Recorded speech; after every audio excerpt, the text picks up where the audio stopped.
trajektori ingin membuat panja pemasyarakatan khusus untuk pengawasan, tapi tidak hanya dalam perspektif kapasitas ya. Teralih kamar penjara dan masuk gorong-gorong. Informasi itu sudah sempat didapatkan oleh teman-teman Komisi 13? Iya, kita sudah mendengar itu dan kami sudah dalam trajektori ingin membuat panja pemasyarakatan khusus untuk pengawasan, tapi tidak hanya dalam perspektif kapasitas ya.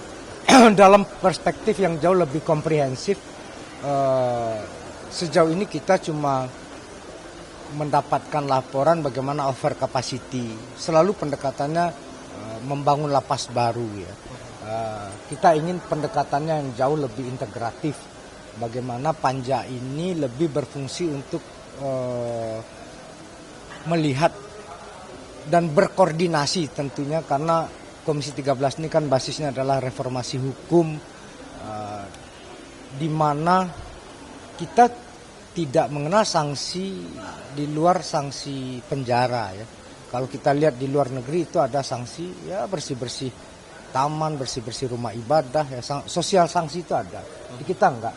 Kita melihat bagaimana tren dunia hari ini, lapasnya pada sepi ya. Bahkan beberapa lapas itu disewakan karena tidak ada penghuninya.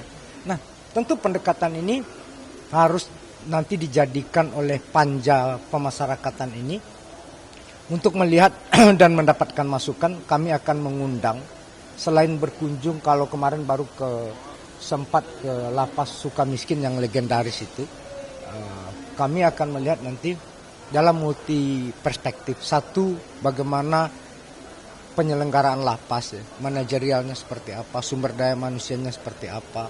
Lalu kemudian harus melihat pendekatan-pendekatan yang selama ini hanya bertitik tumpu kepada hard skill ya. Jadi pembinaannya itu hanya pada hard skill. Kita harus melihat beberapa perspektif lain. Untuk itu kami akan mengundang nanti sosiolog, psikolog, dan beberapa masyarakat sipil untuk kemudian bersama-sama memberikan masukan terhadap proses panja ini. Tapi kami sudah agendakan untuk beberapa catatan penting ini. Ya kita lihat yang paling banyak sih sebenarnya kalau kemarin itu ya sumber daya manusia, kapasitas, dan kemudian ya bagaimana ada upaya untuk menjadikan Nusa Kambangan untuk menjadi tahanan teroris dan narkoba gitu. Baru sebatas itu, yang lain-lain belum. Jadi memang kita harus melihat karena keterbatasan maka kemudian semua dikonsentrasikan.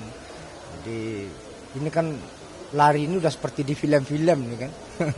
Bobol ini, bobol itu ya.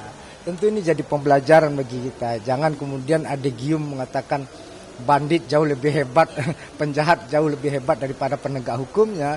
Nah, itu tanggung jawab kami juga bagaimana untuk kemudian menyelesaikan ini secara regulatif dan secara pengawasan, sehingga kemudian teman-teman di lembaga pemasyarakatan bisa jauh lebih efektif.